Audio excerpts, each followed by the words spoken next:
Anytime you purchase a property with intent to rent it out, there's a level of risk involved. As an investor, it's important to research the pros and cons of the short-term versus long-term rental to determine which strategy is comfortable for you. Maybe you're on the edge of investing on Airbnb. This video might help you out. This is totally based on my experience. Here are the pros of investing in Airbnb. High profit margin. You can make between 2 to 3 times the revenue than the long-term rental. Depend on your location though. I live in Central California. The range for long-term rental for the big house is around 2,000 to 3,000. But if you Airbnb, you can make between 5,000 to 10,000 like this. Diversify risk. Short-term rental offers you less risk because you deal with multiple tenants for the shorter time.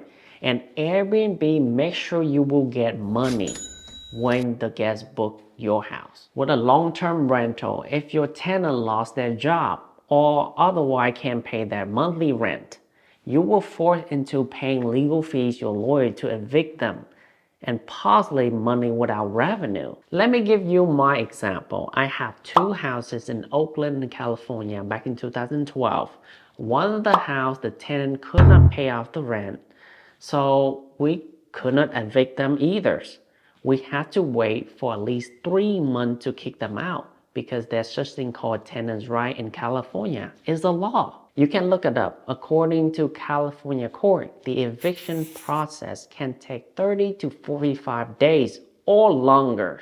I can tell you, oh my God, it's a nightmare, it's a headache. Jeez. Frequent property maintenance. Have a multiple guests each month typically does not cause any more wear and tear to the property than the long-term tenant. The house always clean. If something is broke, you can fix it right away. My guests even tell me, oh, okay, Mike, this is broke right here.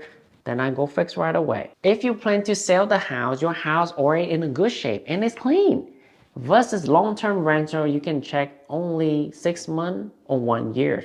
If you have a bad tenant like I have, after we kick one of the tenant out, oh my gosh. Everything in the house smells like weed. There's multiple holes on the wall. The floor is like mud. There's trash everywhere. And guess what?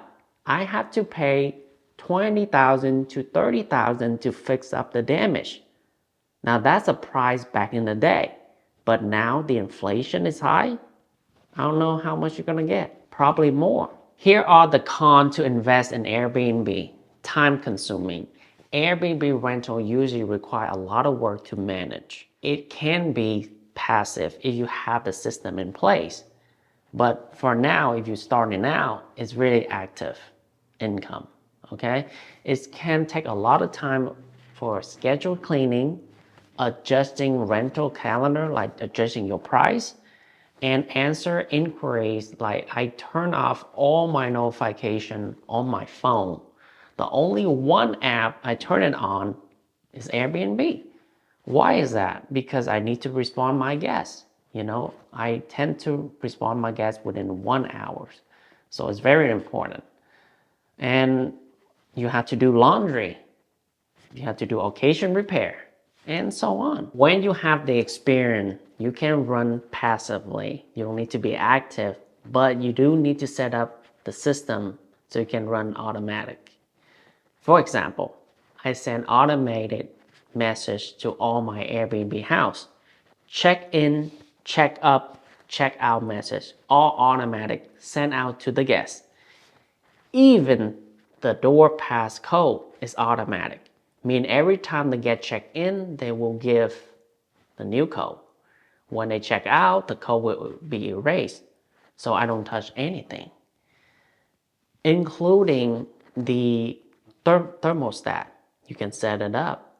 When the guest check out, the thermostat will put it away, mode, and when it get checked in, it will be a home mode. So I use Ecobee for my thermostat. You're gonna be like, Mike, how can I set up the system like that? Well, if you wanna know, I have an Airbnb community that you can join dedicated hosts like you. Now, the link down below. Check that out. You pay for the furnishing upfront. If you decide to purchase an Airbnb investing properties, you will need to pay for the furniture upfront. When I furnished my big house, it cost $30,000, but we bought brand new though. You don't have to. You can find cheaper, like secondhand furniture. But beware of bed bug. If you furnish a small studio like I have, it costs around $5,000 to $10,000. The price can be fluctuate. Back in 2021, everything's out of stock.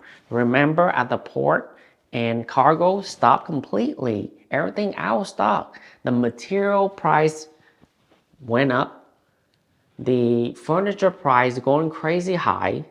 But now everything back to normal. But it's 2023. The inflation is high, so you can't run anywhere, basically. Unpredictable income. The drawback of short-term rental is you never guarantee to fill up your entire calendar. There are low season, shoulder season, and high season. The high season is around April to August. Shoulder season around September to November. Low seasons around December to March. Except for the holiday like Christmas and Thanksgiving, it will get booked up. Unexpected event like natural disaster can be negatively affect your booking. Like one of my house in Sequoia Park.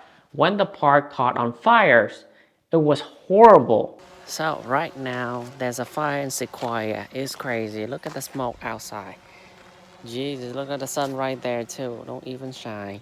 Now this is only like what, 9 a.m. in the morning? Yeah. Sequoia Park got burned like what, 1,000 acre? Ugh, that's a lot. I stay there. Everything turned orange. And it's scary. Every day I hear the helicopter go by, go back and forth, go back and forth. It was crazy. Every single guest booking that month, they cancel right away. As of course, it's disaster. My guests can go there. It's dangerous. So my house has actually been empty for 3 months straight. When you have a long-term rental, you don't need to worry about that. The laws and regulation and tax is depending on your county and city for the regulation. You might need to get a short-term rental permit. Otherwise, they will send you a big warning letter and you will have to pay the big penalty fees, which is not good. For the tax where I'm staying right now, the Airbnb will deduct automatic 10% occupation tax. However, for the house up in Sequoia Park, I have to report my earning every 3 months, then send the tax office to check 10% of the amount. Please don't slip on regulation and rules. They will catch you if you don't follow the rules. There's a lot of things that you need to know when you first start Airbnb. If you don't want your guests to trash your house, check the video right here because it will save you a lot of time and headache.